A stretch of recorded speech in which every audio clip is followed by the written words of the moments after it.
Venezuela está passando pelo seu pior momento. E aí vamos perguntar, será que Guaidó terá forças para derrubar Maduro?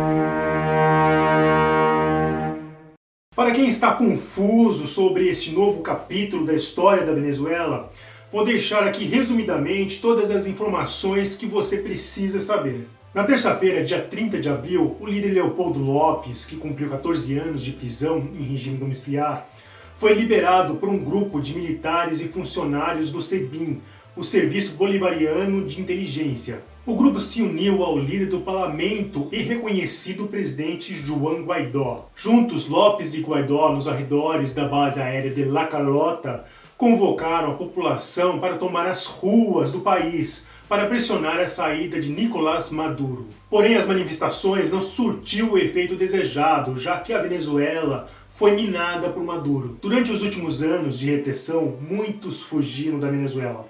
Povo este que poderia unir forças para derrubar Maduro. Por esse motivo que o fechamento das fronteiras é importantíssimo. Se isso tivesse sido feito na época, a Venezuela poderia ter alguma chance de montar uma verdadeira guerra civil. Agora esse tempo já passou. O que restou na Venezuela são os 17% que o petróleo venezuelano sustenta. A verdadeira elite de Maduro.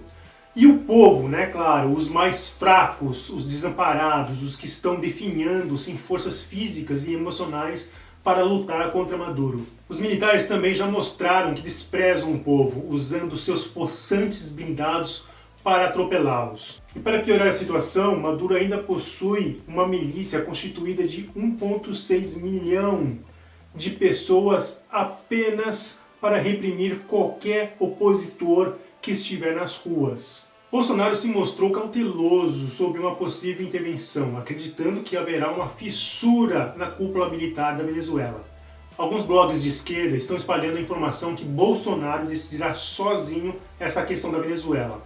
Porém, ele mesmo, em uma coletiva recente, afirmou que qualquer decisão terá a consulta do parlamento. O contato do presidente norte-americano sobre o uso da área brasileira ali perto da fronteira... Quer falar, Fernando? Depois eu falo com eles. Por enquanto não há nenhum contato nesse sentido. Se porventura vier, o que é normal nós acontecemos, o presidente reúne o Conselho de Defesa, toma a decisão, participa o Parlamento brasileiro. Por uma questão de segurança, Bolsonaro editou uma medida provisória para liberar 223,8 milhões para assistência emergencial e acolhimento dos cidadãos da Venezuela. Esse dinheiro não será usado apenas para acolher venezuelanos, mas para que as cidades na fronteira possam ter estrutura mínima para receber uma possível massa de imigração, o que evitaria o caos. E mesmo diante de toda essa aflição dos venezuelanos, os socialistas brasileiros ainda insistem em defender Maduro. Como são hipócritas! Os mesmos que saíram às ruas defendendo aí a saída de Collor e FHC, agora persistem na defesa de um ditador que permite que seu povo seja massacrado nas ruas. A deputada Gleice Hoffmann, por exemplo, afirmou que a solução venezuelana é simplesmente suspender os embargos econômicos. É engraçado, toda vez o mesmo discurso. O socialismo falha várias vezes e a culpa é sempre do capitalismo. Lembrando que o socialismo sempre se mostrou como um regime fechado e autoritário. Se ele é tão bom assim, por que ele precisa desesperadamente dos países capitalistas? Será que ele não poderia ir simplesmente negociar com a enorme Rússia? Não bastaria? Porém, a relação entre Rússia e Venezuela é nada mais do que um manco tentando aí ajudar um cadeirante a atravessar uma avenida.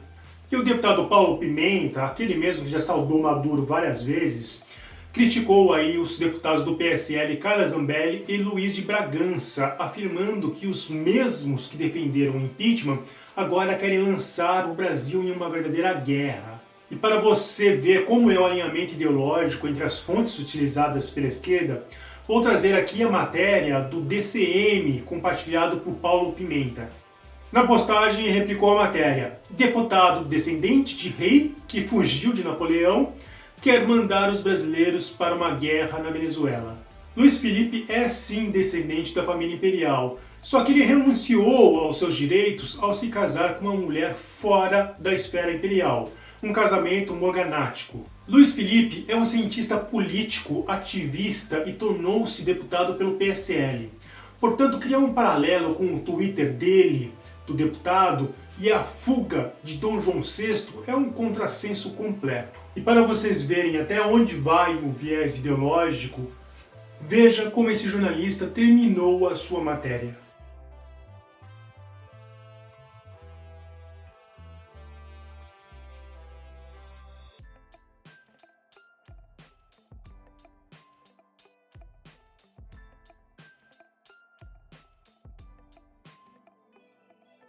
Então eu trouxe esse detalhe apenas para você perceber que estamos aí em uma guerra de narrativas.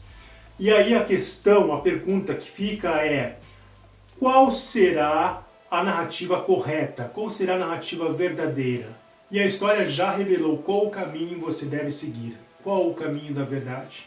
Imagine se houvesse a possibilidade de dividir a Venezuela em dois países. Um seguiria o capitalismo e o outro seguiria o socialismo. Aí você pergunta, qual será que depois de alguns anos teria uma qualidade de vida melhor?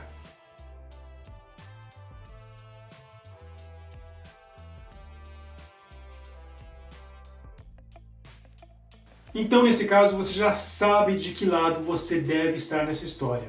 E com relação a esse discurso que fala que os Estados Unidos está interessado no petróleo venezuelano, eu quero atualizar vocês que os Estados Unidos, através do xisto, já é um país completamente independente de petróleo. Na verdade, atualmente, ele já é o maior produtor mundial de petróleo. Então vamos torcer para nossos irmãos venezuelanos para que um dia eles possam, finalmente, se livrar não apenas da ditadura, mas de todo o modelo socialista.